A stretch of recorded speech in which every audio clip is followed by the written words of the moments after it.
तो nationalist history of India में जो हमने बंगाल को देख लिया है, बंगाल में किस तरह से रेवोल्यूशन होता है, उसके बाद में महाराष्ट्र को डिटेल में देखा है, एंड देन पंजाब को भी देखा। ये उस समय के सेंटर थे, आपको पता होना चाहिए 1905 से लेकर के 1915 के आसपास का ये वो दौर हमने देखा था।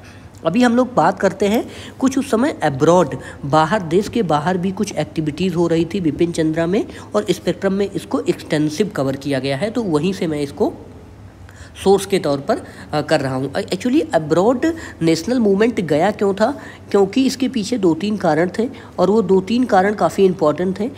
उनमें से एक कारण था क्योंकि शेल्टर चाहिए थी ना, यहाँ पर ब्रिटिश की जो गवर्नमेंट थी वो क्रांतिकारी लोगों को, रेवोल्यूशनरी लोगों को अरेस्ट कर रही थी, तो उन्हें एक शेल्टर चाहिए था, रहने के लिए जगह चाहिए थी। दूसरा जो है, बाहर जो है डिबेट का कल्चर, ठीक है, पम्पलेट्स का कल्चर, जनरल का कल्चर, या फिर जो रेवोल्यूशनरी लिटरेचर है, तो रेवोल्यूशनरी लिटरेचर को पढ़ने, बोलने का, दुनिया को समझने का जो उस समय के वैल्यूज़ थे कि रसिया में क्या हो रहा है, जर्मनी में क्या हो रहा है, और डीकोलोनिटी को समझने का पूरा प्रयास चल रहा था। एंड जो सबसे इम्पॉर्टेंट एस्पेक्ट है, हमें नहीं भूलना चाहिए था, वो था आर्म्स एंड एम्यूनिशन के लिए, ठीक है, भारत में आर्म्स एंड एम्यूनिशन कैसे आएगा उसके लिए भी काम करना है, क्योंकि उस समय के क्रांतिकारी क्या चाहते थे कि भारत में कैसे किसी भी तरह से एक रेवोल्यूशन खड़ा किया जाए जो इंडिविजुअल हीरोइक एक्शन पर बेस्ड हो। अब हम लोग बात करते हैं, उस समय 2-3 इम्पॉर्टेंट सेंटर उभर के आए, जैसे एक था लंदन, एक था पेरिस। तो इसमें अभी हम लंदन पेरिस पर ही बात करते हैं, प्लस आप जेनेवा भी कर सकते हो, ठीक है। एक्चुअली बर्लिन भी है, बर्लिन को हम डिटेल में अगले वीडियो में देखेंगे, बट यहाँ पर लंदन पहले देख लेते हैं। लंदन के नाम आते ही सबसे पहले आपको ये ध्यान में आना चाहिए कि श्याम जी कृष्ण मेनन जो थे, श्याम जी कृष्ण मेनन, सॉरी मैं गलत कह रहा हूँ, श्याम जी कृष्ण वर्मा जी ने 1905 के अंदर लंदन में इंडिया हाउस बनाया था। क्या बनाया था? इंडिया हाउस का स्थापना किया था। इसका काम था स्कॉलरशिप देना। भारत के जितने भी बच्चे थे, रेवोल्यूशन पे विश्वास करते थे, उनको स्कॉलरशिप देके, या पढ़ने में अच्छे थे, जैसे सावरकर हो गए और मदन लाल ढींगरा। तो मदन लाल ढींगरा, सावरकर, ये लोग इसी में स्कॉलरशिप ले करके जाते थे लंदन में, और रेवोल्यूशनरी चीज़ों को पढ़ते थे, और वैसी ही वहाँ पर प्लानिंग बनाते थे।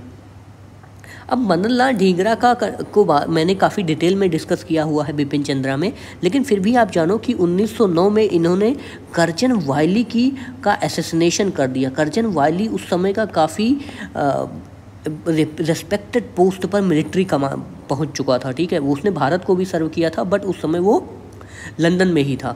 तो ये मदन लाल ढींगरा का जो कंट्रीब्यूशन है इंडियन रेवोल्यूशन में, इसको मैंने डिटेल में देखा है, और कभी आप इनके बारे में पढ़ना, इनकी कहानी बहुत ही इंटरेस्टिंग है कि इनके इंटरेस्ट इनके पिताजी से कैसे भिन्न थे।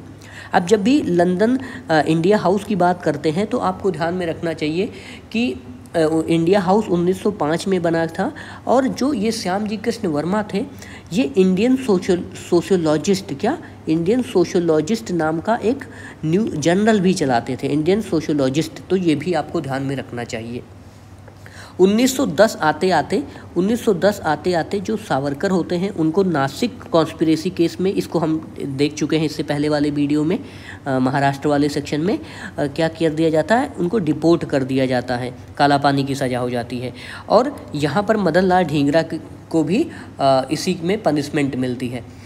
तो ये था, हमने डिस्कस किया लंदन को। अब पेरिस में जो हो रहा था, पेरिस का जो कंट्रीब्यूशन है, उसके लिए हमें ध्यान में रखना चाहिए मैडम भीखाजी कामा को।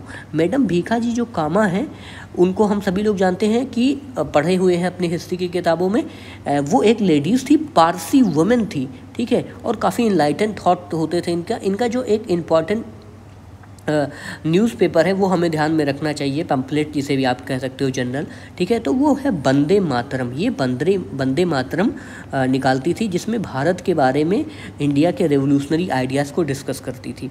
तो ये पेरिस और जेनेवा में भी वो जाती हैं, तो मोबिलाइजेशन का काम करते हैं वेस्टर्न इंटेलिजेंसिया को रिगार्डिंग इंडियन फ्रीडम स्ट्रगल, और ये एक तरह से इंडिया में होम रूल मूवमेंट की आगे चल के नींव रखते हैं कि एक समय में यूरोप के लोग भी कहने लगते हैं कि इंडिया में अभी क्या है, होम रूल का मूवमेंट जो 1915-16 में स्टार्ट होता है, तो उसकी एक तरह से नींव ही ये रखी जाती है।